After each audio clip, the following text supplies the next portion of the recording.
और बरेली से ही आ रही है। 26 सितंबर को बरेली में हुई हिंसा के मामले में पुलिस ने 2 और आरोपियों को गिरफ्तार किया है। गिरफ्तार आरोपियों में मुनीर इदरीसी भी शामिल है, जो तौकीर रजा की पार्टी का मीडिया प्रभारी है। वहीं दूसरे आरोपी का नाम फैजान सकलेनी है। दोनों ही आरोपियों पर पुलिस पर फायरिंग करने की साजिश और भड़काऊ नारेबाजी का आरोप है। इन दोनों गिरफ्तारियों के साथ ही बरेली हिंसा मामले में गिरफ्तार आरोपियों की संख्या अब 83 तक पहुंच गई है।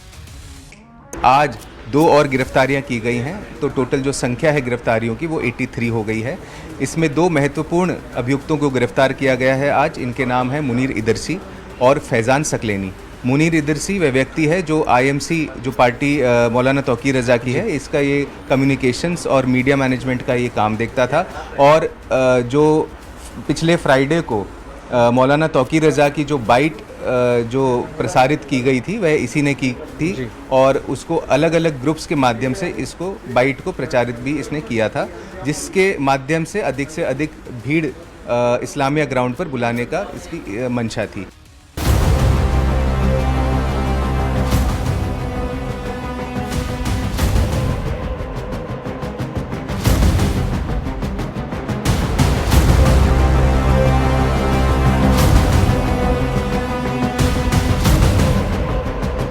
ये दोनों तस्वीरें यूपी के बरेली की हैं। दोनों तस्वीरों के बीच का फासला सिर्फ 1 हफ्ते का है और वो फासला है जुमे से जुमे तक का। ठीक 1 हफ्ते पहले आज ही के दिन इसी बरेली शहर में जो बवाल हुआ उसकी आंच देश भर में दिखी, लेकिन आज की तस्वीरें कुछ अलग सी दिखीं। दरअसल पिछले जुमे से लेकर इस जुमे तक की तस्वीरों में ये बदलाव यूं ही नहीं आया। इसके लिए चौतरफा कोशिशें हुई। पुलिस ने चप्पे पर मोर्चा संभाला, प्रशासन ने बैठकों पर बैठकें की और कई संगठनों ने अमन की अपील की।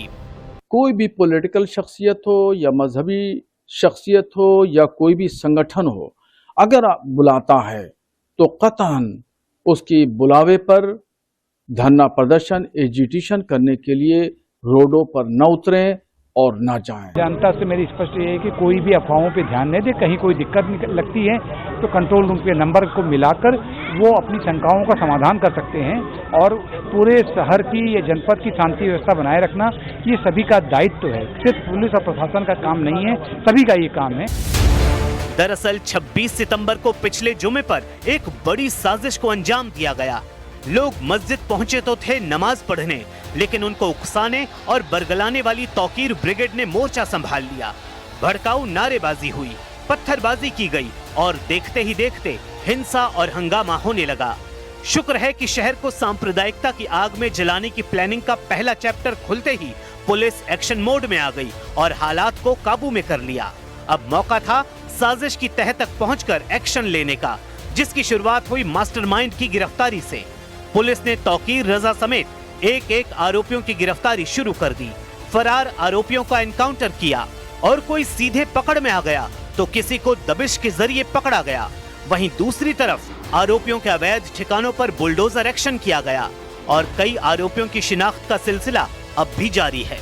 जो भी फुटेज है वो सारे हम लोग सिस्टम में करके एक साथ ही उसमें से क्लियर कट चिन्हित कर रहे हैं कौन कौन लोग शामिल थे, और टेक्नोलॉजी का भी जो एसआईटी है वो पूरा प्रयोग कर रही है। जो 10 मुकदमे दर्ज किए गए हैं उसकी विवेचना में उनकी भूमिका हमें बताने की जरूरत नहीं है, वो जग जाहिर है। सभी लोग जानते हैं, बच्चा जानता है कि उनका क्या किरदार रहता है और क्या मामलात क्या हालात रहते हैं, और वो कोई ये नई बात नहीं है।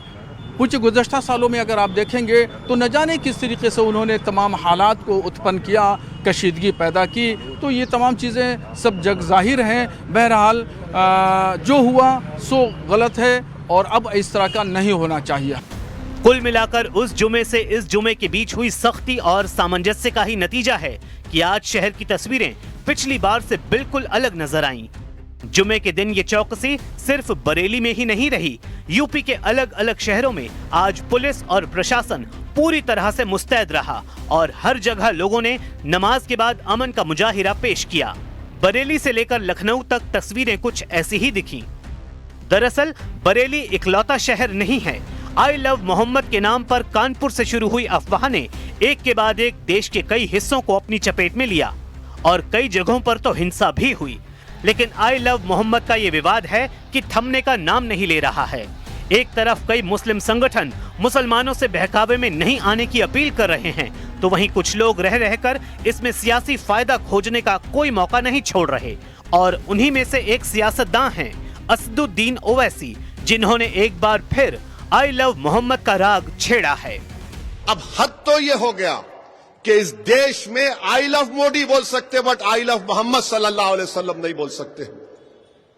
कहां लाके जाएंगे इस मुल्क को आप?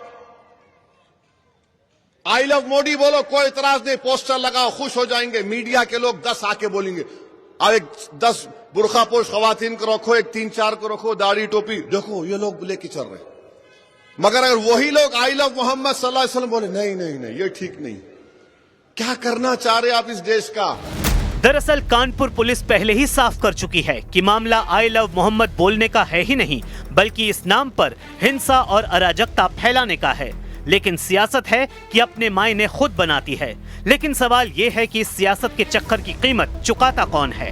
क्योंकि बयान देकर नेताजी तो निकल लेते हैं, लेकिन जिंदगी खराब होती है उन लोगों की जो सियासत के चक्कर में पड़कर सड़क पर उतरते हैं और कानून अपने हाथ में ले लेते हैं। और यही वजह है कि आम लोगों से हर कोई ऐसी अफवाहों से बचने की अपील कर रहा है।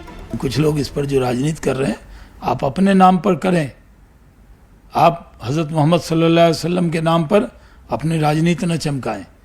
ये बहुत दुर्भाग्यपूर्ण है कि कुछ लोग ये नाम को लेकर उनका नाम विवाद में घसीटने की कोशिश कर रहे हैं। जिस तरह से आई लव मोहम्मद सल्लल्लाहु अलैहि वसल्लम और नाराए तकबीर के नारों को लेकर के पिछले दिनों में रोड पे आकर के तनाव बढ़ा और हिंसाएं हुई, तो मेरा मानना यह है कि किसी की भी ताकत का, किसी नाम का इस्तेमाल अगर गलत तरीके से हो रहा है तो ये एक फितना होता है और इसकी इस्लाम में बिल्कुल इजाज़त नहीं है। ये वो लोग हैं जो लोग की अपनी राजनीतिक स्वार्थ के लिए, सियासी स्वार्थ के लिए जो है वो सामाजिक सौहार्द के ताने बाने को छिन्न भिन्न करना चाहते हैं और लव के नाम पर हेट के हर हंगामे के जरिए देश के सौहार्द को और क्षेत्र के सौहार्द को हाईजैक करना चाहते हैं। उन्हें सफलता नहीं मिलेगी। आई लव मोहम्मद के नाम पर जिस तरह से देशव्यापी अतिवाद, रोडों पर हिंसा, पुलिस स्टेशनों पर हमले, सरतन से जुदा के नारे और राष्ट्रीय सुरक्षा बलों पर जो हमले हो रहे हैं, अपनी पब्लिक प्रॉपर्टी को नुकसान पहुंचाने के जिस तरह के षड्यंत्र हो रहे हैं, उससे ऐसा लग रहा है जैसे कि ये आई लव मोहम्मद के नाम पर पैगंबर मोहम्मद नहीं बल्कि जैसे मोहम्मद को लव करने की बात कर रहे हैं। ये मोहम्मद हाफिज सईद की लव की बात कर रहे हैं। खैर, सियासत की अपनी रवायत है जिसमें कानून और कायदे से अधिक फायदे पर ही जोर होता है। किसी का नुकसान चाहे कितना भी हो, लेकिन बरेली में एक के बाद एक उपद्रवियों के खिलाफ एक्शन ने इतना तो दिखा ही दिया कि कानून के सामने सिर्फ कायदा चलता है और उसका असर भी जरूर दिखता है। बड़ी खबर, मेरठ में घरों के बाहर लगे आई लव मोहम्मद के पोस्टर, उर्दू और अंग्रेजी में ये पोस्टर लिखे गए हैं, घरों पर जो चिपकाए गए। मेरठ के मवाना इलाके में पोस्टर लगने से हड़कंप भी मचा। पुलिस ने इन पोस्टरों को हटवाया है। 5 लोगों पर FIR दर्ज की गई है। तो मेरठ में ये शरारत यहां पर की गई। मेरठ में घरों के बाहर ये पोस्टर्स लगाए गए। पोस्टर्स में साफ लिखा दिखा आई लव मोहम्मद, उर्दू और अंग्रेजी दोनों शब्दों में, दोनों भाषाओं में आई लव मोहम्मद लिखा दिखा।